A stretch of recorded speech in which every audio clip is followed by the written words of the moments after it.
welcome to the Fantasy Rewind podcast. I'm your co-host, Dylan Stoll, and as always, I'm joined by my friend Mike.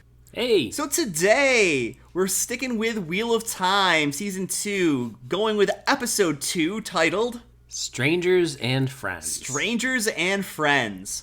Alright, so before we get in and talk about this, let's give out the typical reminders, where if you want to get at us on the socials, on Instagram, we are at Fantasy Rewind Pod. On X, we are at Fantasy Rewind. And then if you want to send us an email, that is fantasyrewindpod@gmail.com. Hit us with any fantasy recommendations, any advice, any questions, whatever you guys want, we're here to chat. All right, without any farther delay, let's dive into this rewind. Fantasy Rewind. All right, Dylan. So, episode 2 here, we had a lot more Rand. A lot more Rand. Almost all Rand. Yeah, there was a lot of Rand and a new friend with him that we got to see briefly, which I think warrants maybe some discussion farther on here. But overall, this episode 2, what was your kind of big feeling towards it? My overall feeling, my first impression, so I've watched this episode twice, but my first impression of this episode was, oh my god, what are they doing to Rand? And after I watched it another time, I still have those feelings pretty hardcore. But I am a little bit more enjoying it the second time through. But it changes quite a bit of things here. But again, Rand's going down the path he's going down, but so many changes I want to talk about. What were your initial thoughts, Mike? So, speculation, I'm just being very speculative.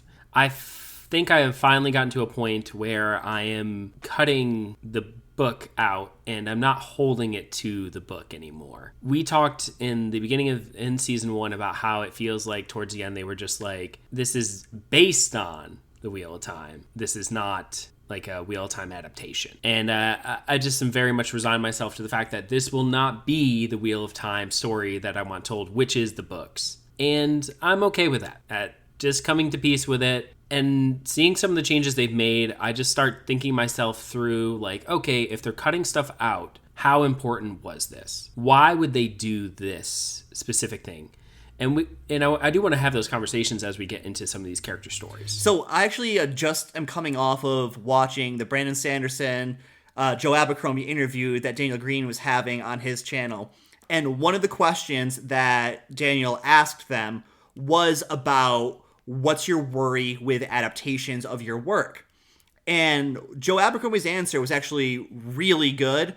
And I think where I want to kind of take this here, Joe Abercrombie's answer was they can change the symbols on the shield, they can change the armor, they can change some of the story if they need to. That's all fine with me. What I don't want to see them do is change who these characters are and change the tone of what of the story, change of the story in that perspective. So as long as the characters stay true to who they are, Joe Abercrombie was fine with whatever changes needed to be made. And so talking about that and applying it to Wheel of Time season 2 here, where we're at right now, for this episode in particular, for me, it seemed to change a lot of who Rand is as a character.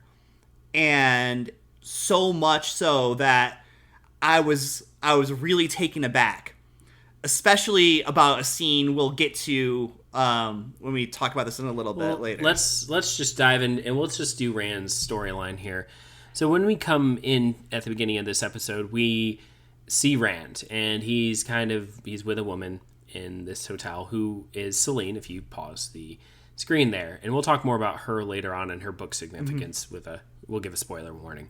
He's in Cairhien. Yes. Which at first I was like, okay. I was down because with Cairhien. There is a plot line where he gets to Cairhien, he finds Tom, Merlin, and I think maybe Min. I don't remember who else was there, but he was there with Loyal and the Sniffer, who is no longer present, obviously, and Loyal is with Perrin. So they've kind of nixed that because they're making it appear that he's dead. Fine, dandy. He's kind of going about life. He is working at this, we'll say, mental hospital, and he is helping people out. Throughout the course of the story, there's another worker there who is not very nice to the patients. In fact, tries to agitate them on purpose.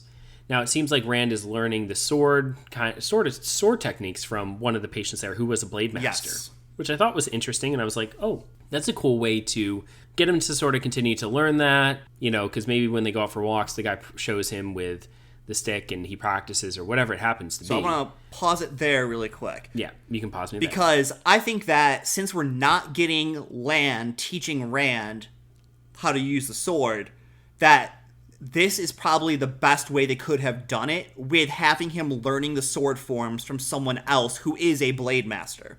And something that is said in this scene here is the older gentleman says, once a blade master, always a blade master, basically saying, just because I'm older and in this mental institution, don't think I can't kick your butt. And so I'm liking that attitude there. I'm thinking that with him learning the forms from this gentleman here, he may practice with a stick or whatever sometimes, but I'm not sure if you heard Rand whispering to the older gentleman, I think his name was like Elmore or something like that, that if I sneak my sword in again, will you teach me more forms? So it seems like Rand has been bringing his sword in and getting trained by this guy for who knows how long, but if we use the gap in the time with the girls at the White Tower as any indication, it's been 5 or 6 months. So I'm not sure how long Rand has been training with this guy, but maybe up to half a year training with him. And so, I think that is a great way to sort of sneak that in or get that part going.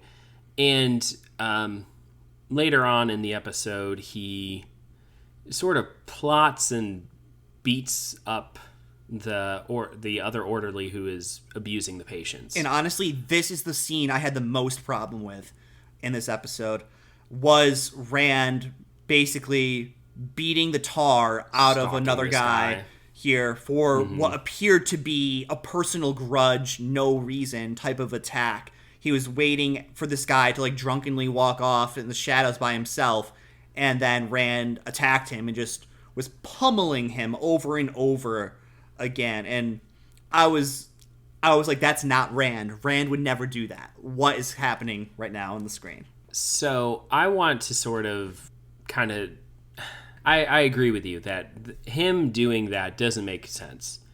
I do want to sort of bring in that there's might be a stipulation here of Celene's influence, some of her fingerprints on this. Now, the power definitely brought him to this in some senses, and he's also had visions of himself killing his friends. Yeah, we didn't even talk about that, and I think that is and so cool. I think what he's doing, because you find out that the person he's trying to get into and take this other orderly shop to see is Logain. Yeah. And I was like, this is great, because Logain's going to be able to instruct him on how to use the power. And Rand is probably, that is his motivation there, is I need someone to teach me. 100%. If I don't, I'm going to be killing my friends. I'm going to be killing all these people, and I need some kind of help with this. Because you do see, too, when he attacks this orderly, he was not intending to bring him to near death. He was just trying to, probably give him what's his after months of this guy, being abusive to some of the other patients. But the power sort of came up in him and he belted it off on him. And then when he goes back to the hotel, you have Selene there almost not encouraging it, but sort of it wasn't a good interaction. She was like, oh yeah, you're angry? It's okay to be angry with me. And he chokes her for a moment and obviously they have sex afterwards, but you don't know how much of a hold she has on him. Now, spoiler here, because I do want to talk about Selene before we transition to anyone else. Well, before we talk about Selene, I want to talk about that dream sequence that you mentioned there. Because Lan has this dream, basically, where he's walking around covered in blood, and he's seeing the dead bodies of Perrin, of Egwene, of Matt, of his friends. And this, to me, is basically a throwback to that opening scene of Eye of the World, where you have Lews Therin Telamon standing around, like, insane as all get out, and having just murdered his entire family, with Ashamael bringing him back to make him realize what he's done. And so, to me, like, it seemed like this scene was a callback to that, or an allusion to that, which I really enjoyed, actually. I thought that was done phenomenally well.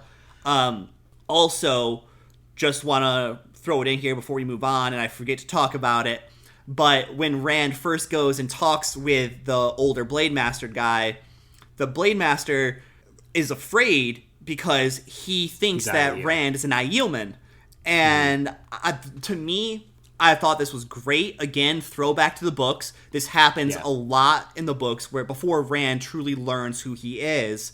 And I'm not going to get into exactly all of that yet, but so I thought that was a great callback as well. However, knowing what we know they're going to be doing with the Aiel, it makes zero freaking sense because of what they're going to be doing with them. But a nice book call out nonetheless. All right, go ahead and continue, Mike. Sorry. Okay, so yeah, spoiler here on Selene, just for like maybe the next minute or so. Obviously, we know that Selene is, in the books, Lanfear. Yes. Now, I want to say one thing here that I enjoyed. I like that they did not have us go through the whole him meeting her on the road, her acting like this damsel in distress. Agreed. Like, this is much more, I think, what she would have done. Like, let him be kind of in my power, because she's the innkeeper. She's the landlord. Yeah. Yep. And he is in my power, and she's kind of in control. He makes a joke about that even. He's like, "Oh, being in debt to you, I can't. Those are some prices I can't afford to pay." And he doesn't even realize how right he is. And I love how they have her sort of, like, you get that, like, for those of us who know that she is Lanfear and that she's one of the Forsaken and all this, like, some of her lines were like, "Oh yeah, this is if you this know, is definitely you know." Lanfear." Yeah. So I really like how they did that. I also, what I wanted to say here is I like that they nixed out the whole him going through a portal, and that time skip, I think they were able to be like, all this stuff that's extra, that's not really necessary, because honestly, that whole portal thing where they go through and find her there, it's unnecessary, it's time consuming, it's just, like, yes, it's nice world building and stuff like that, but like, in terms of the show, we don't really need it. Mm-hmm. Now, I do wonder, too, if the dream may be brought on by her a little bit, in terms of pushing, because she always was, like, pushing him to understand his power and his potential. Mm-hmm. And so that's why I'm saying, like, it wouldn't surprise me if we come to find out that she was more of, manipulating him a bit more than we've seen. So, talking about Selene here really quick, this is a big departure from the books as well. With Rand actually getting with Selene, as far as having some kind of a relationship with her, whether it's sexual or anything like that. That never actually happened. Like, he was like a little bit turned on by her in the books, like interested, but never really went there. And to me, just like knowing what we know about Lanfear, about who she is, how possessive she is, when she asks him, "Who were you thinking about when we're making love?" And he's like, "Someone I wish I could forget." Lanfear would tear him apart if he said something like that to her. And like, just like, again, thinking about how possessive she is in the books, that seems to be toned down a little bit for what we're seeing here. But it all could be part of her game. Could all be part of her game. Because, like, it could be, like, later on, like, when she reveals, like, "I'm gonna freaking kill Egwene." Yeah, right? You're thinking about someone else. Is it her? Is it her? Is it her? Like, oh my gosh. I think it's gonna set up nicely more that, like, animosity from her towards the female characters we have. Like, very Moiraine, all of them. And I do want to say this about this episode, and we're done, I think, talking about Selene. I think they did a really nice job setting up motivations for characters in some ways that aren't necessarily in the books, but it makes sense. So if you're good, let's go ahead and transition over to Leandrin and Nynaeve and Egwene and our princess. Elaine. Yeah, sure. I'm cool with that. Let's do it. Okay. So in this episode here, we have Elaine's introduced. Egwene meets her. They kind of hit it off. And I like how they did it because, like, honestly, in the books, they sort of just become best friends immediately. And they kind of do that here, but there is that class awkwardness, which should be expected. Mm-hmm. And I don't know if we necessarily got that so much in the books. So I thought that was kind of a nice touch, like, you know, Elaine coming in, like, all her boxes of things, walking into Egwene's room. Oh, you just moved in, too.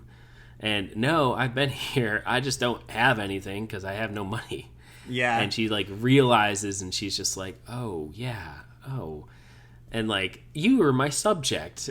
Just like, yeah, you would act like that, though. You would act like that. You wouldn't have this understanding necessarily of, like, oh, we're equals. Like, you come from a place where you are, like, a princess and, like, you're taught to rule over all these people.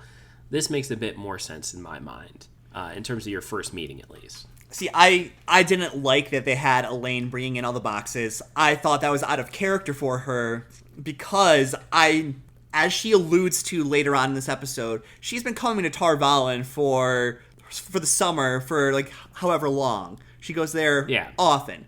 She knows she would never be allowed to bring in her royal decorations and to, like, live it up as a novice while everyone else was, like, suffering and doing chores.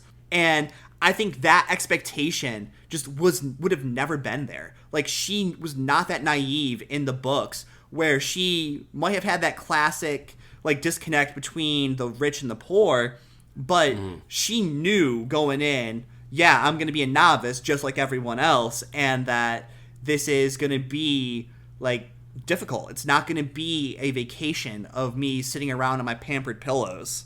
Yeah, that's a good point to bring up. I mean, the real reason they did it, we know, is because then she sets up up a great scene, yeah. Yes, it shows that she is willing to do anything for her friends. Yeah. And not blame other people, because it sounds like her Aes Sedai from her mother's camp, which would have been Elida, but I don't know if she named her the Aes Sedai she came with, but we did see her briefly. But she takes the fall for allowing those people to come in and stuff, and so she's going to be getting lashings and whatnot. So it does show that her character a bit, and so that was a great moment for her. Yeah, that was a good scene. Now, while we're here, I want to take a minute to talk about Shiriam, because she's the one giving that punishment, which I liked that scene for Shiriam too, because I was like, that's Shiriam. Yeah. There was other scenes with Shiriam in this episode with her and Alana, and I just didn't. I agree with you. Like, she is not giving off the, like, hi, no one's gonna talk back to me type thing. Yeah. And yeah, that character kind of got watered down a bit. Really got watered down, and I think you're talking about the scene where Shiriam meets with Alana and Alana's two warders to talk about Nynaeve taking the accepted test. And correct. I think, like, first of all, Shiriam having that discussion with Alana makes total sense. I think they were both sitters, if I remember correctly. Yes, because they do talk about both being in the hall. Mm-hmm. Yeah. And so that makes total sense. But Shiriam listening to the warders, okay, I could get that if they were there in the room. But still, like, she did not, like, command it. She did not have that, I'm in charge of these novices. They are my responsibility. As Mistress of Novices, that's her primary directive. She did not have that air of control around her that I would have expected. Correct. And Alana almost reminds her of her job. Right. Now, yeah, that and how the warders were talking to her too, there wasn't much deference. No deference and at all. I will say too, there was a bit more deference in this episode from Elaine and Egwene than ever from Nynaeve. Yep. Which, I mean, that makes sense because Nynaeve, I feel like, never gave as much deference to the Aes Sedai and always had her back stiff whenever she would talk to them, but she was still respectful. Correct. Yes, and I will say Egwene did, like, when she was, spilling some tea over apparently Elaine's fascination with creating things. Yeah. And you know exactly what that's hinting towards for later on, but right now it's hinting towards her speciality to create something out of nothing, and in this case, it's alcoholic beverages. Yes, which is fun. I thought that was funny. I didn't mind that. I didn't either. It makes some of what happens later on in the books make more sense because that trait's kind of already being instilled. So, which is fine. Over bubbly. Yeah. But Egwene basically says, like, Nynaeve needs to stop. She is just being rude and just, I can't handle it. And so we do get, like, that, you know, Egwene's acknowledging that that's not how she should act. And we can also understand, because of how the Aes Sedai talk about Nynaeve, that she's special jealous because of how powerful she is. And so they're not going to get rid of her or anything else. And I've already talked a little bit about, and I will just repeat it here, the reason they're not sitting there doling out punishments on the camera is because, one, you don't want to show people getting whipped. That is not going to be good, even if it's with a switch, whatever. You know, you could show them doing more chores and whatnot, I guess, but you run the risk of having some backlash towards that in terms of, like, the public eye.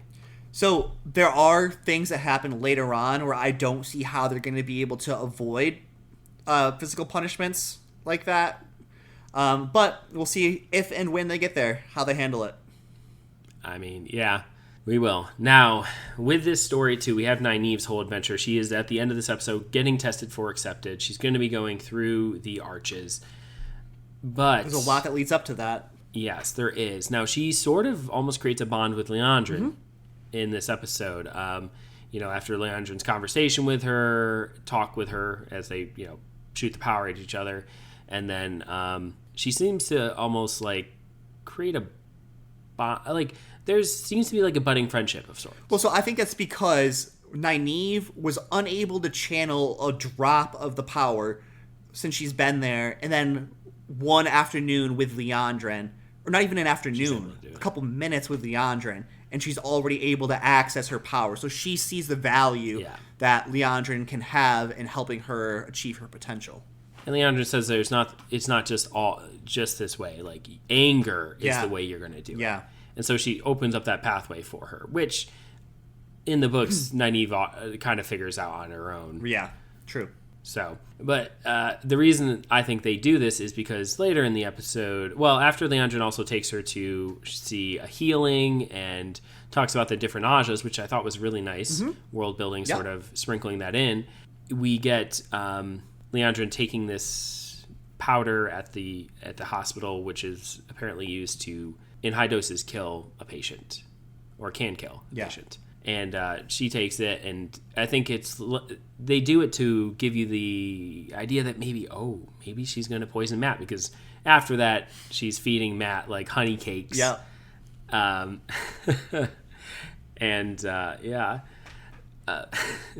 he didn't die, though. So, you know. Spoiler. I'm just kidding. Spoiler. Yeah, no, it wasn't much of a spoiler. But what we do find out later in the episode, when Nynaeve is going to talk to Liandrin, and Liandrin's leaving the tower through some hidden passages, and Nynaeve follows her out, all the way to... everyone's, again, going to be thinking, oh, she's going to find Mat. No, instead we find that Liandrin is taking care of her son, who is very old and dying. And she gives him the powder that she had taken and kills him, but she doesn't kill him. Unbeknownst to her, it is... What? She doesn't kill him. She doesn't kill him. No, she doesn't kill her son. She's trying to ease his pain. So they were talking about at the healing there that red powder in very small doses can be used to reduce the amount of pain that a patient feels as the healing is done to them. So Liandrin took some of the powder and used it to make almost like a tea to give her son to try and ease some of the pain he was feeling, because he's bedridden, he is old, like you said, and so I'm betting he's in constant pain. Mm-hmm. But then she gets really mad at Nynaeve, one, for following her, obviously, and seeing this. But maybe you can talk a bit more, because I was a little confused at why she got so angry when Nynaeve was talking. Yeah, so just a little bit about this entire section in general here. I could have sworn that Nynaeve saw Moiraine do healing, So I'm pretty sure she should have been able to see and understand the power can be used for healing.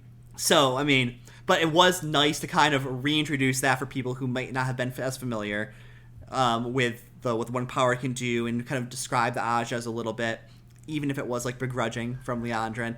But talking about talking about what Liandrin's trying to do here is Liandrin knows that Nynaeve is the most powerful Aes Sedai that the Pattern's produced in 10,000 years, or however long it's been.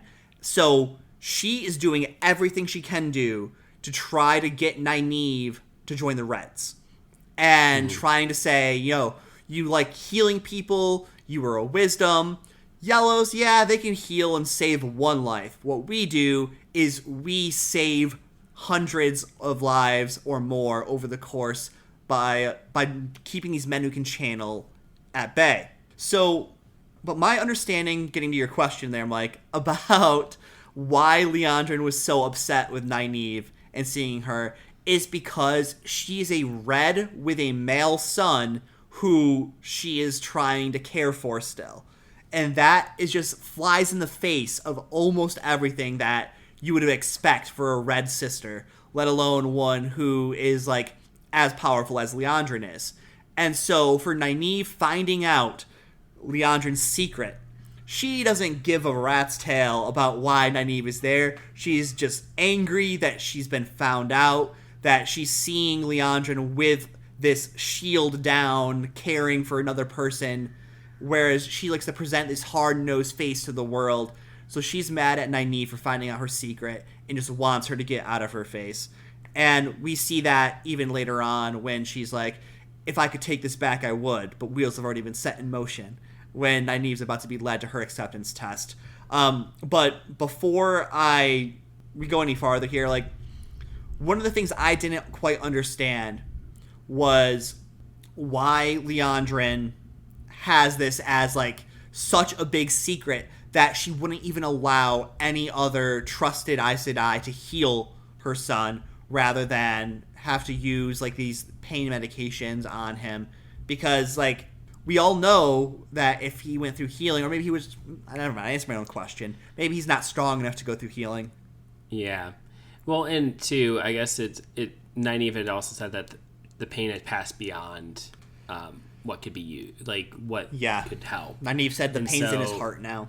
Yeah, and so like there's nothing you can do. And I mean, honestly, I think the reason they did this one is to make Liandrin's character a little more likable and humanize her, some vulnerability, which is fine. The other thing is too is it sets up animosity between Liandrin and Nynaeve. Yeah. Well, at least Liandrin towards Nynaeve, because we needed that for what's going to be coming down the road. Yeah. But what I also don't get, though, is why would Liandrin go to her secret son to take care of him when she told Nynaeve to come and see her? Bad writing. So, that's okay. You said it, not me, but I don't necessarily disagree. We got, if you're good on that part, we got one more bit here with the tower, and that is Mat. Mat is finally through the wall, and who does he find on the other side but Min? Gotta love that. I do like it. Mm-hmm. I like the combination there. I think it's going to be great. I was, honestly, until the end, I thought it might have been Logain, and that would have been kind of a fun pairing as well. Yeah. But Min and Mat make a lot of sense. I gotta say, I really like Mat. I like he's got his humor back. He's bringing it, Yes. I think he's going to be really good. I can't wait till he's out of the street clothes and into like some better clothing. Something accessible or something better than what he's wearing. Yes. Yeah. Not rags. Not rags. But his character's great. Really love the humor, everything. Min, really well done as well, in my opinion. I don't mind that they're not doing just images around. They're kind of showing scenes. I think that's fine. Whatever. They're kind of making all of the sort of future telling or reading of things sort of just like these kind of ghostly images. So it makes it a little easier for the audience to understand. Now, I might be wrong, but in season 1, didn't Min say she saw symbols or tell Rand she saw different symbols around him? I don't know. Maybe. I don't remember. So I'm wondering if it'll be like shifting between visions and symbols or whatever. I don't know. But we do know that she saw Mat stab Rand with the Shadow Logoth dagger. With the Shadow Logoth dagger. which is really interesting because Min's visions are always true. In the books. And so, in the books. And so, don't know how that's going to play out. Yeah, so I mean, the only thing we didn't mention was when Nynaeve went down to go to her accepted test.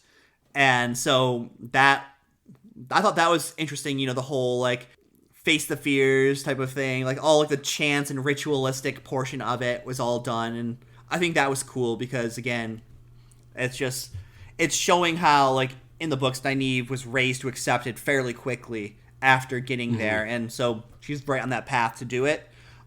But again, going back to Matt, I thought he was fantastic. Loved what he brought to the screen there, and I'm excited to see more of this version of Matt Coffin. Me too. Now we have one last storyline we need to... Oh, no, we got two. Oh, gosh. Two storylines. Let's do Moiraine and Lance, because that one's pretty quick. That one's pretty quick. They're still acting like children. Yeah, even though we finally get the story of how they met, which I loved. That was great. That was fun that they loved brought that it. part. And then Moraine's immediately like, I'm releasing my bonds from me to Alana. Like, you're going to go with Alana back to the tower. I feel like they're pushing him becoming, spoiler here. Yeah, yes. Skip ahead I 30 feel the seconds. same way, though.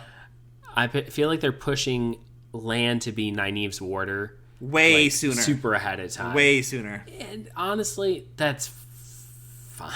Whatever. So, yeah, this is 100% what's happening, and I think Nynaeve doesn't know it yet, obviously, but Moiraine knows this, that he has a special connection with Nynaeve, and in the books, that does eventually happen, but it takes a while to build up and get there, and Lan does pass to an intermediary in the meantime. And it is Alana. Is it Alana? I thought it was Alana. Maybe it is Alana. I thought it was another sister. It was a green sister. Oh. But yeah, anyways. It was a green. It was a green, I know that much for sure. But I think that's exactly what's happening. I just wish that they wouldn't make Moiraine and Lan act like such children. Agreed. But I think that there was a interesting little hint at something that where Moiraine was like, don't make Alana forcefully take your bond. And where it was like, okay. So that's kind of laying some seeds a little bit for things that could happen later on. It's true. It could. Also, now, I did like her interaction with Varen. That's who I wanted to bring up. Moiraine. Yes. Varen's like, I know that one of the boys is the Dragon Reborn, and like Moraine's like, I'm about to pull out this dagger and kill you. Yeah. And she's like, that's close enough. But she like goes through and Varen's name dropping the different prophecies and everything loved else. That part. Loved it. I think Varen's been killing it. I mean, honestly, Varen's my favorite character in season 2 so far. She's been great. Loved it. Her and Matt, honestly. Yeah, her and Matt have been great. But yeah, Varen especially I've been really impressed with because I did not have as high expectations for her. But she's killing it. She's doing great. Yeah, that's kind of it for that storyline for right now. At the end of the episode, Moiraine sort of rides off in the night. Yeah. And leaving Matt to go with Alana and... leaving Lan to go with Alana.